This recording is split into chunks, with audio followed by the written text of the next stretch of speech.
திருச்செங்கோட்டில் கிரிக்கெட் விளையாடிய போது குழந்தையின் தலையில் பந்து பட்டதை தட்டி கேட்டதால் வடமாநில இளைஞர்கள் ஒன்று சேர்ந்து கிராம மக்களை தாக்கியதாக புகார் எழுந்து அந்த இடமே பரபரப்பாக காணப்படுகிறது. இது தொடர்பான கூடுதல் தகவல்களை வழங்க இணைகிறார் எமது செய்தியாளர் யவனசோழன்.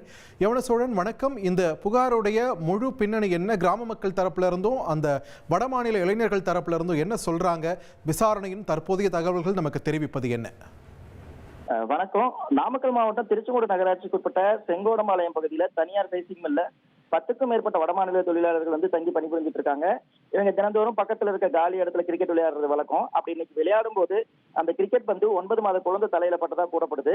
இதை தட்டி கேட்ட இந்த பகுதி மக்களை வடமாநில தொழிலாளர்கள் தாக்கியதாகவும், இதனை தடுத்த இளைஞர்கள் மீது தாக்குதல் நடத்தி கை கால் தோள்பட்ட இடங்கள்ல தாக்கி ரத்த காயம் ஏற்படுத்தியதாகவும் கூறப்படுது. இதனால ஆத்திரமடைந்த அந்த பகுதி மக்கள் பக்கத்துல இருந்த அந்த சைசிங் மில்ல முற்றுகையிட்டு அந்த தொழிலாளர்கள் மீது நடவடிக்கை எடுக்கணும்னு சொல்லி போராட்டம் பண்ணாங்க. இந்த தகவல் கூட இந்த சமூக குறித்த தகவல் இருந்து திருச்செங்கோடு நகர காவல் ஆய்வாளர் அனுமதி தக்க நடவடிக்கை எடுப்பதாக கூறி உறுதி அளித்ததன் பேர்ல போராட்டம் விலக்கிக் கொள்ளப்பட்டது.